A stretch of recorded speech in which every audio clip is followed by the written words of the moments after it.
And it looks like we're live. So this is Howard Owens with the Batavian.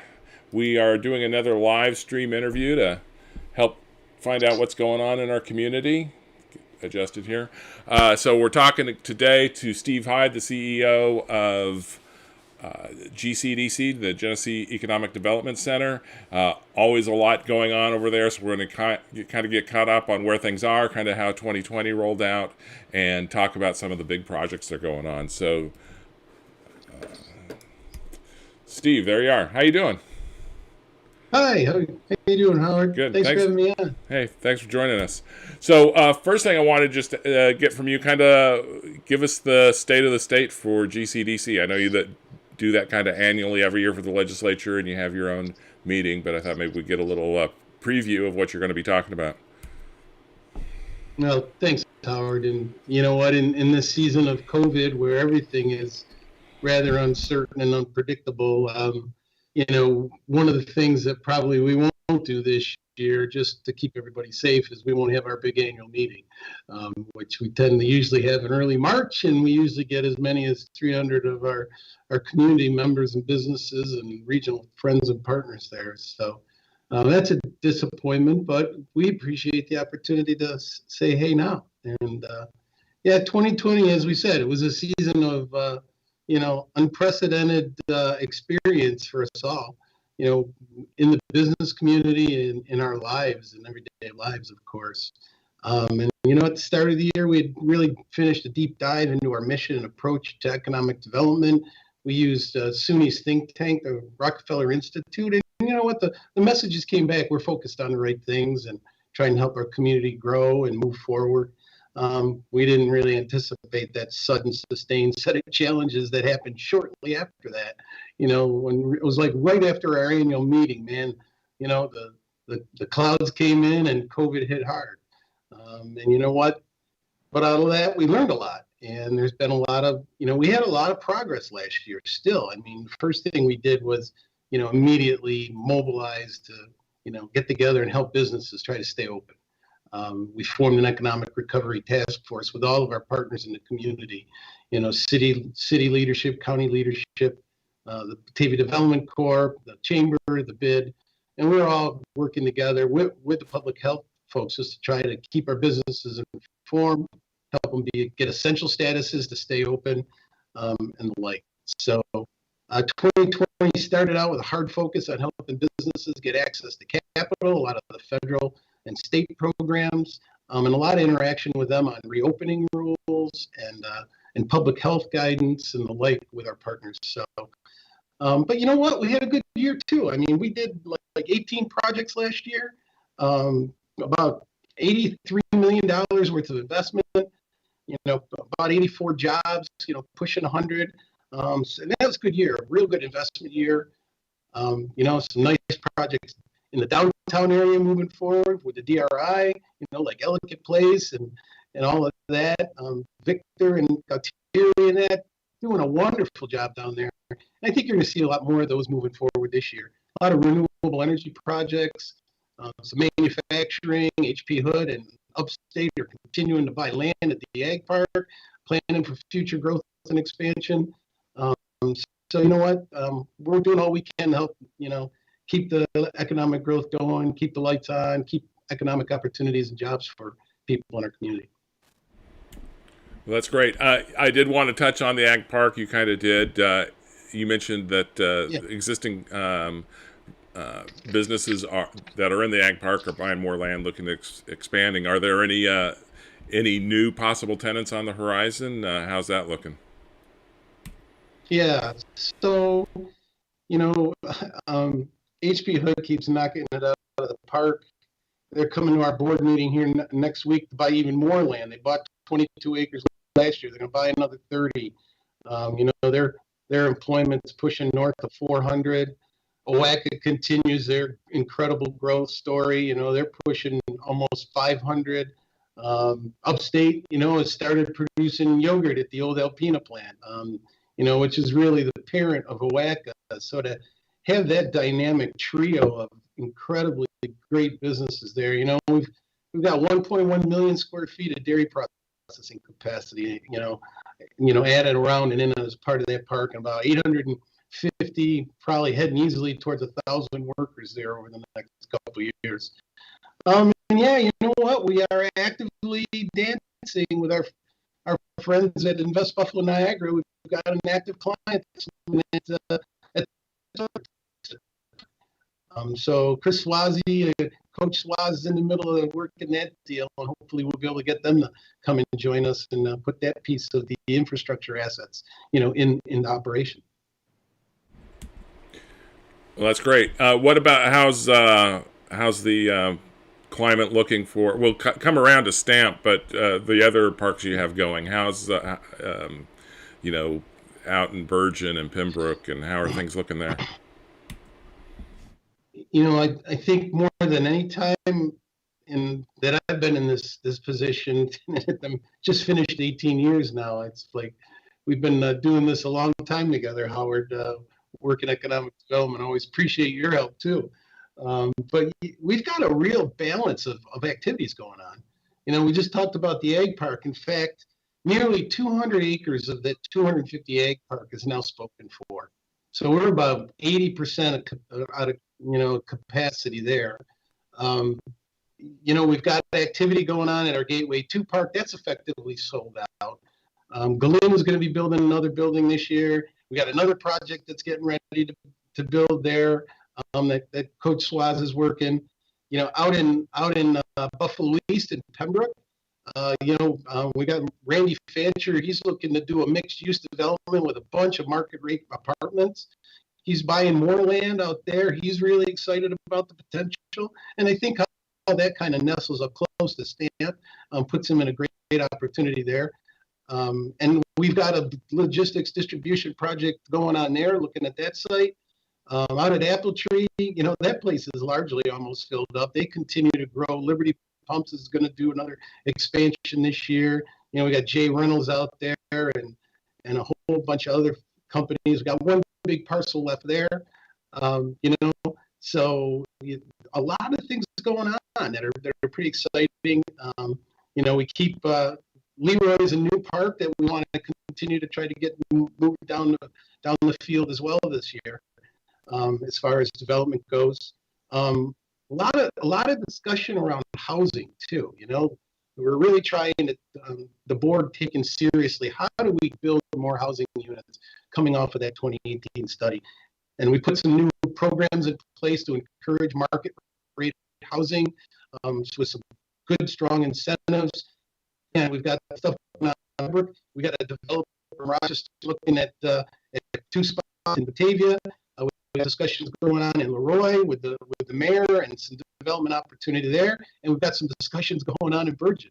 So we're taking it seriously, trying to incentivize that because you know what? We can't maximize the opportunity in all of the industrial development success we're having unless we got good places to live. And, people come in and get their paychecks and go to different counties and spend. We're not getting the full return on investment of all our efforts around industrial development.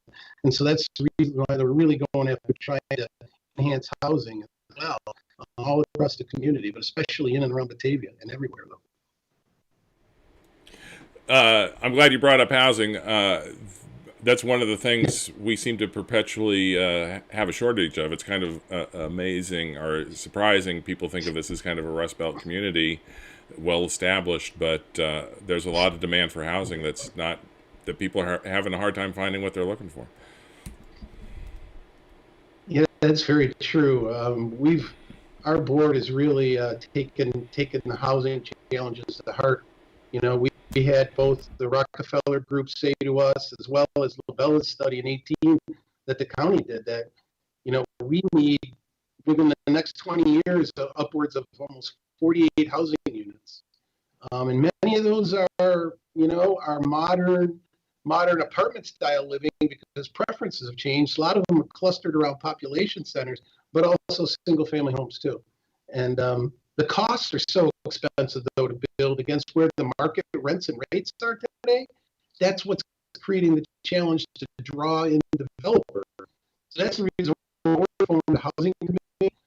We've been working to come up with some incentives to really incentivize these kind of development.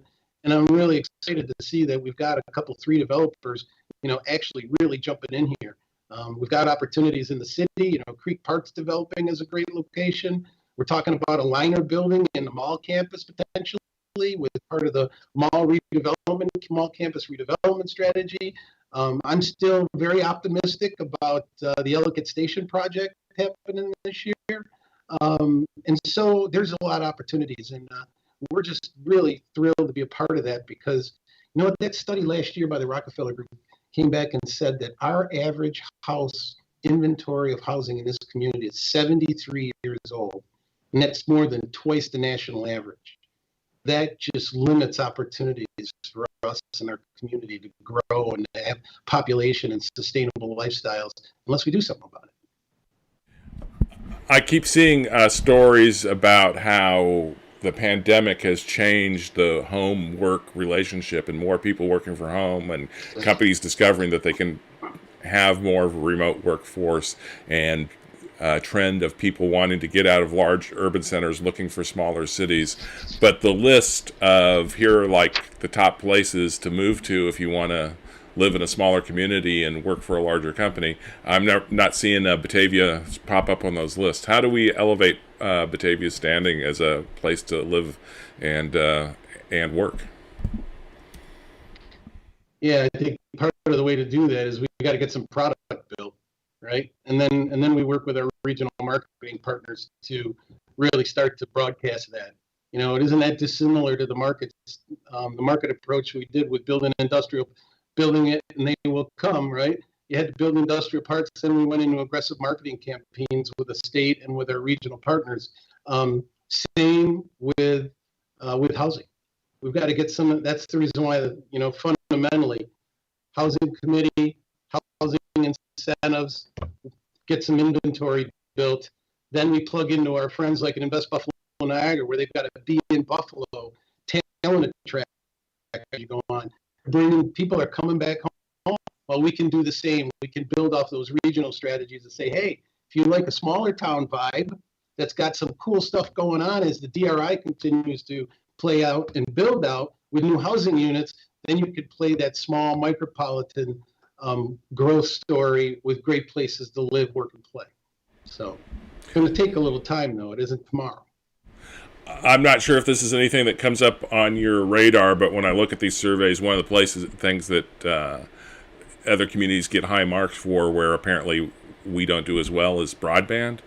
And even in the city of Batavia, you think, well, we've got Spectrum, we've got Empire Access, you think we're doing okay on broadband, but what some of these surveys measure, we're really not keeping up with some other parts of the country. Is that anything that comes up in your economic development radar?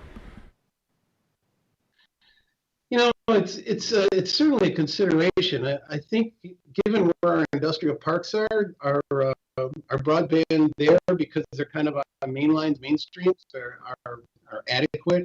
It's never really come up as a major complaint. Part of that is that a lot of the internet backbones are running up and down the 90s, so they've spurred off.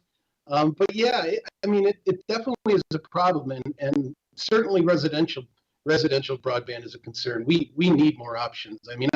I live in the edge of the city of Batavia, and I suffer with it continually. I've never made more phone calls for help, and it just doesn't get resolved. And that's, I think, the example of almost monopolistic competition. You don't get choices. You don't get best value. We do need some help, admittedly. So we already talked about downtown, and you mentioned you're optimistic about Elliott Station, but that's something I wanted to ask specifically about. Where are we on that? Because it seems like we're just a month away. We're just a couple of weeks away, and we never quite kind of get there. And I thought we'd be much further along. A few months ago, I thought we'd already be much further along than we are. Yeah, it's a good question. I've talked to the developer recently, Sam Samverino. He's very committed to the project. He said it's going to before summer. He said that he expects a financial close on the project, before summer. Probably like before June is out. He said he definitely wants to get in the ground this year. Wants to get the cleanup undertaken.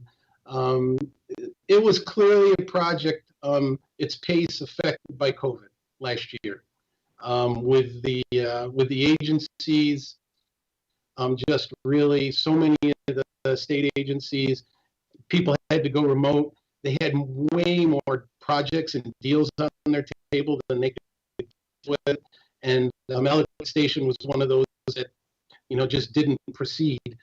But now hearing is that is being fully right now, and all those discussions to there's still a final little financing gap, and they've got ways to close it, and that's what they're doing now, so that they can really move forward. So I'm encouraged. It's taken way longer than I thought, but it's a highly complex project, right? From brownfield cleanup to old building renovation to new construction, all of that mixed in with the fact that we kind of stepped on it ourselves 5 years ago when we had that big celebration there at Sandy's announcing the developer. That was just that the developer committed to try to do this. There wasn't any capital. So we spent the last 5 years working closely with him just to put the capital stack together to make it work. All the pieces are lined up. It's just the final implementation of that, and COVID slowed that down last year. But he said he's very confident, hopefully before June is out, we'll have a financial close, and he wants to get the brownfield part of this remediated this year. That'd be great. So let's switch to STAMP and kind of there's been some headlines recently about STAMP. What can you tell us about where we're at? What can you separate from rumor and fact for us? Yeah, well, thanks for asking. STAMP is one of those projects that's almost a career-long journey because of the size and scale of it. But you know what? When you're trying to participate in turning a region around economically, you know what? We've got this portfolio of parks. You know what? 75% of our acreage in our other parks is sold out. We've had a lot of success. STAMP is like reaching for the stars kind of project, right? So it's going to be a long one, because we've only gotten capital to basically do pieces at a time through the years. We didn't have a dump truck pull up and dump off a dump truck full of money to say, go build it out fully. Like they were able to do in Saratoga County, where Luther Forest Tech Campus, it's really the eastern cousin of STAMP. That was all built out up front, and then they attracted Global Foundries.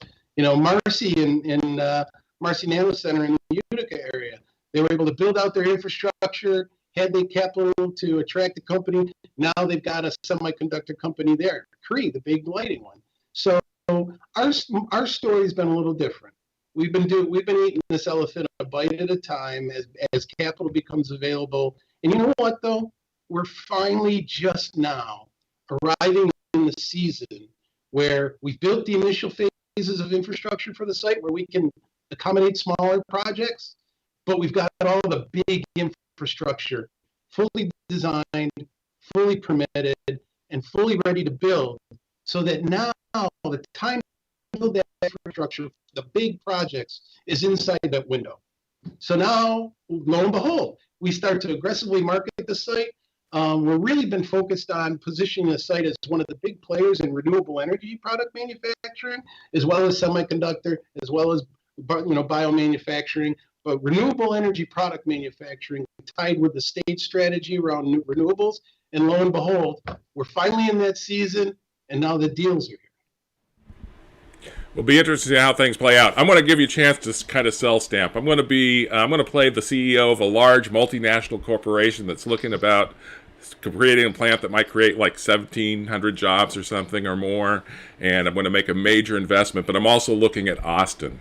And what I see in Austin is, a low tax environment. They're offering me a lot of incentives. It's got a great cultural history. It's one of the entertainment hubs of the United States. There are manufacturers there right now that fit with my industry, so there's an experienced workforce. What's the advantage of STAMP in Western New York? How do you sell me on coming to Western New York? Yeah, I think what you do when you end up in a dialogue with a company that may be looking at doing a huge multi-billion dollar investment. There are very discrete advantages here in Western New York that you want to seize upon and emphasize. And then they also need to consider that against some of the challenges in a market that's been boomtown for 25 years, right? So one of the things you got in a market that's been boomtown for 25 years is you've got incredible competition for the workforce there right now. So, for instance, in Austin, you've had Tesla move in, Oracle, you've got this huge infrastructure there already with Texas Instruments, with Samsung already, with NXP Semiconductor, all living there competing for workers. To turn around and try to put another huge operation of a big project in there, competing for that same set of workers, their headquarters there, combined with 30 years of unprecedented growth, the infrastructure there is overwhelmed. The congestion is crazy. So there's some challenges there relative to workforce. When you look at us, we're a distance of a mile a minute. You can literally travel on the highways and actually seize very qualified workforce from New York's second and third largest metros. And for the pay rate, that the earnings potential at a site like Stamp, those workers will drive 30, 45 minutes because guess what? Some of the projects have earnings anywhere from $70,000 to $100,000 average earnings a year. So you've got a very qualified workforce, higher ed system. And you know what? I'm going to debunk the low-cost operating perception that you just mentioned. One of the big advantages in New York is we don't charge personal property taxes. All of the manufacturing equipment in Texas is taxed as personal property taxes.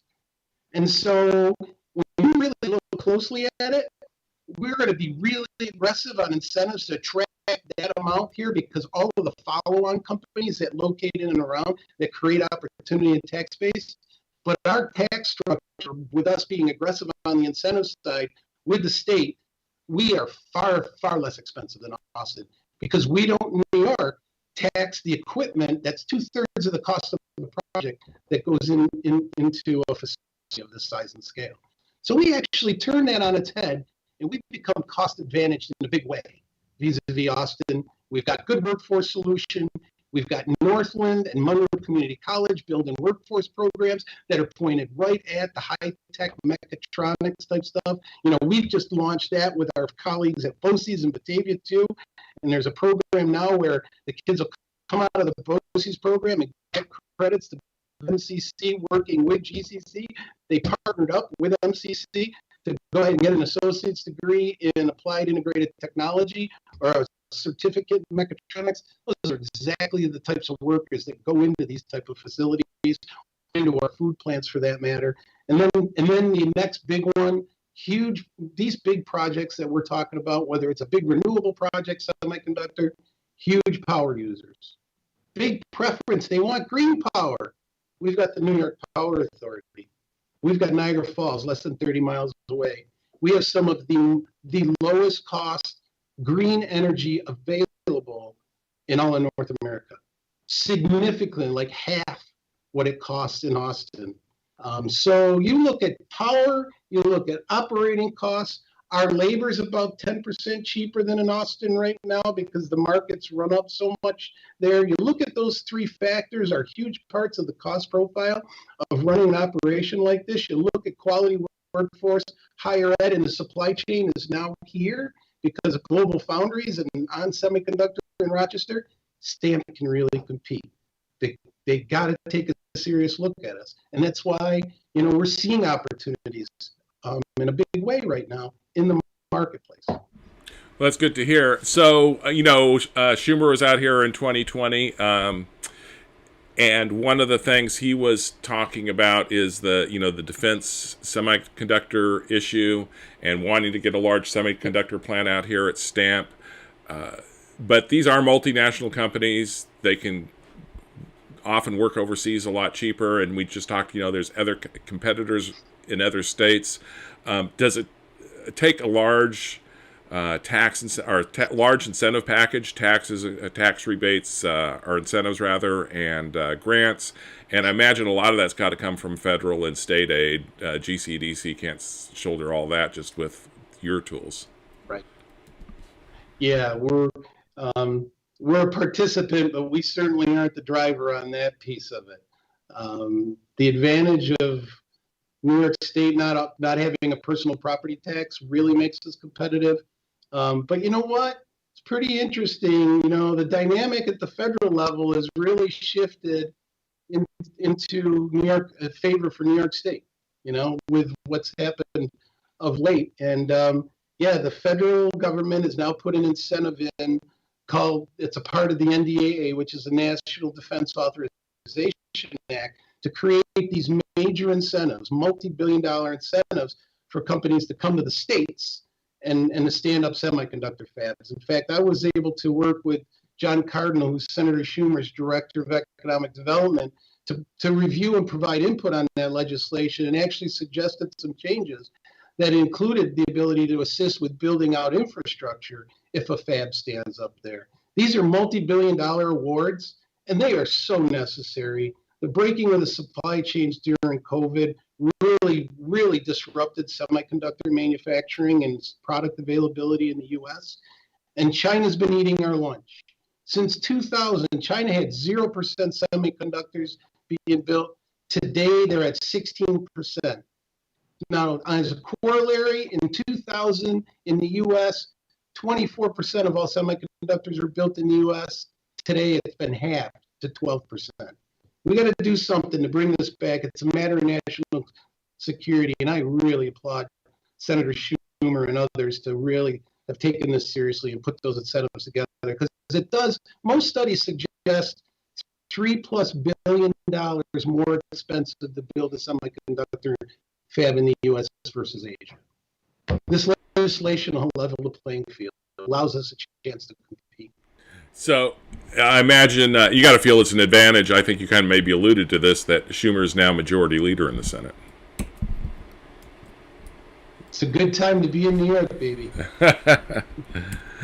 Well, we pretty much hit on all the major issues. Was there anything you wanted to discuss that I didn't ask about? No, you know what? I just think our development model, where we focused on site development, workforce development, innovation, small business entrepreneurs, placemaking, all the bringing our downtown back around, and then of course our business attraction, retention, and expansion, supporting our existing businesses, helping them grow, stay open, and then our industrial parks focused on bringing new investment here. It seems to be working well. We've got growth going, and I think some of these recent opportunities we're seeing really validates that the site's relevant in the marketplace. We're finally at the season where we can go aggressively after it, because the site's finally getting to the point where it's ready to go. So, overall, we lost about 2,300 jobs in Genesee County in the pandemic back in last April. And you know what? We've had a nice bounce back. We were down about 10.4% of our jobs in the county, and that 2,300. And at this point, we've recovered 65% of those jobs lost as of the end of the year. We're still down about 800 jobs, but you know what? There's these opportunities going on, including a lot of renewable energy projects that we're supporting as well. But a nice mix of projects. I think it's going to be a robust 2021. We're excited for the future. So I appreciate all that. You kind of anticipated maybe kind of my last question, which is, we've been in what appears to be a recession in 2020, and the pandemic is not over, even though the vaccines are rolling out. This is going to be a year-long process. 2021 is not going to, we're not going to turn on a dime. So right. Optimistic, pessimistic, what gives you hope? What gives you worry for 2021? You know what? In 2020, there was a lot going on because the economy was hot before the pandemic hit. And then a lot of projects just went right on the sidelines, we're seeing projects coming off the sidelines like never before. Our sales funnel is as full on the business attraction and expansion side as ever before. If we can continue to focus on, bringing manufacturing back, bringing good, distribution, logistics jobs, commercial jobs back, that bleeds into the economy so well. So I am cautiously optimistic that it's going to be a year of positive recovery, to get our people back to work. That's what's most important is, do these good things, help our community, help our residents get some jobs and get back to work. Great, Steve. Well, thank you for your time. I think we're done unless there's anything else you want to add. No, that's it. Okay. Always appreciate you talking to you, Steve. Yep, it's great. Thank you. Thank you very much. Bye. Good to see you again. So this is Howard Owens with the Batavian signing off with another one of our live stream interviews. Thank you, everybody, for tuning in.